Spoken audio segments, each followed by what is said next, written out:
Coucou les loulous, alors comme prévu, je vous fais un petit compte rendu sur le livre Sorcière verte d'Anne Moura, le tome 1. Donc au final, je vous avais dit que je vous revenais d'ici une semaine, ça a été plus rapide que prévu. Je vous expliquerai pourquoi à la fin. Donc voilà, je vais vous faire un petit topo, je vais essayer de vous faire un petit topo vite fait. En résumé, j'ai vraiment beaucoup aimé ce livre. Il est vraiment super complet, il est bien écrit, la nana, on voit qu'elle connaît vraiment son truc. Et ça faisait vraiment longtemps que j'avais pas autant apprécié un bouquin pour vous dire. Et ceux qui me connaissent savent que je lis beaucoup. Donc voilà, en résumé. Si je rentre un petit peu plus à l'intérieur, je pourrais vous parler de l'auteur. Donc oui, effectivement, elle connaît bien son sujet parce qu'elle pratique depuis plus de 30 ans la magie verte et elle a été élevée par une mère et une grand-mère qui pratiquaient la magie verte aussi. Donc voilà, elle a baigné dedans depuis toute petite et a continué à utiliser cet art parce qu'en fait, ça s'appelle l'art avec un grand A, un A majuscule. Donc au début, elle parle de l'art vert, la magie verte, qui est celle qui touche aux plantes, aux élémentaux, à Gaïa, enfin voilà, tout ce qui touche à la terre. Ce que j'ai adoré, c'est que dedans, il y a aussi beaucoup de références à l'histoire de la magie, tout ce qui touche à la magie. Elle évoque aussi la Wicca, voilà, en disant que, enfin, pour elle, la Wicca et la magie, c'est pas tout à fait pareil. Donc, c'est super intéressant parce que la Wicca, on en entend de plus en plus parler. Elle parle aussi de certaines dérives dues aux croyances qui sont attachées donc à la magie en général.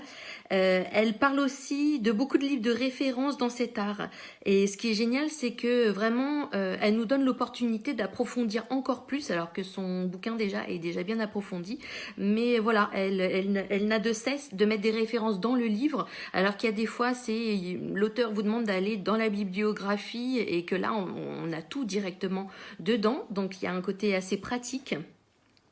Et ce que j'ai adoré, c'est qu'à un moment, elle se met à parler d'une des références là-dedans, qui est un bouquin qui est l'Encyclopédie des plantes magiques de Scott Cunningham.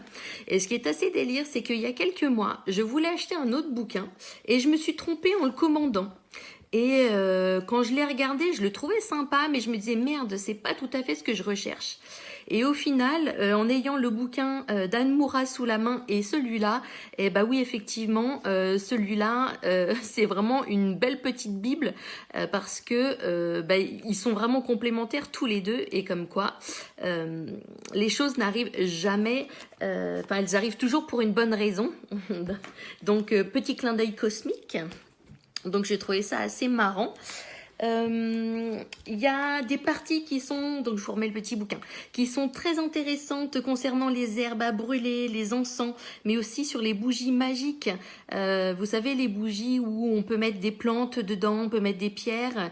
C'est devenu très à la mode depuis au-delà de quelques mois. Ça fait peut-être 1 ou 2 ans que c'est devenu très à la mode. Et donc voilà, elle vous explique quelles herbes utiliser, quel encens brûler pour telle ou telle situation. Si par exemple tu as envie de faire une méditation, voilà, tu peux faire brûler telle herbe, tel encens ou telle bougie. Donc c'est plutôt pas mal.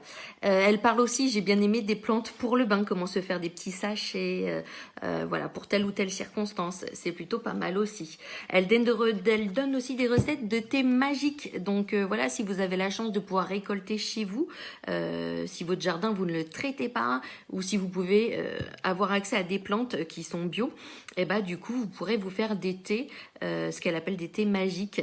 Elle parle aussi d'huile à base de plantes qui peuvent être utilisées soit dans un cérémonial Wicca ou de magie verte ou simplement voilà aussi pour de la détente, du bien-être et autres.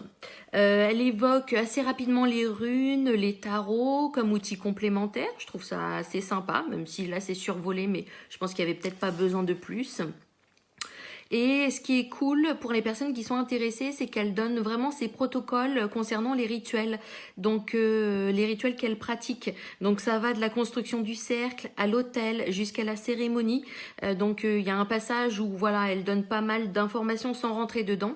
Et arrivé aux trois quarts du livre, là, elle jusqu'à la fin, elle détaille vraiment tous les rituels des différents sabbats et c'est là où j'ai un peu décroché et du coup ça a été facile pour moi de le terminer parce que toute cette partie-là, moi actuellement, qui est vraiment très magie, ça ne m'intéressait pas. Mais j'ai quand même pas mal survolé et ça a l'air d'être véritablement complet parce que vous avez même les phrases à dire, les incantations à dire lors de vos rituels et voilà, j'ai trouvé ça top pour les personnes qui étaient intéressées.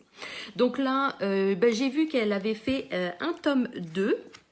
Et ce qui est bien, c'est que voilà, il y a un petit résumé à la fin de celui-là où elle vous met. Et là, le tome 2, il est plus sur la connexion à la Terre. Ça inclut les aspects sombres de la magie, permet un travail d'introspection. Voilà. Et j'ai vu qu'il y en avait, donc le sorcière vers tome 2, il est sorti. J'ai vu qu'il y avait un tome 3 qui était peut-être pas loin d'être sorti et tout. Mais si vraiment ce genre de sujet vous intéresse, enfin là franchement j'ai trouvé ça tip top. Bah écoutez, j'espère que ma petite vidéo vous a plu. Et bah écoutez, je vous dis à bientôt. Salut!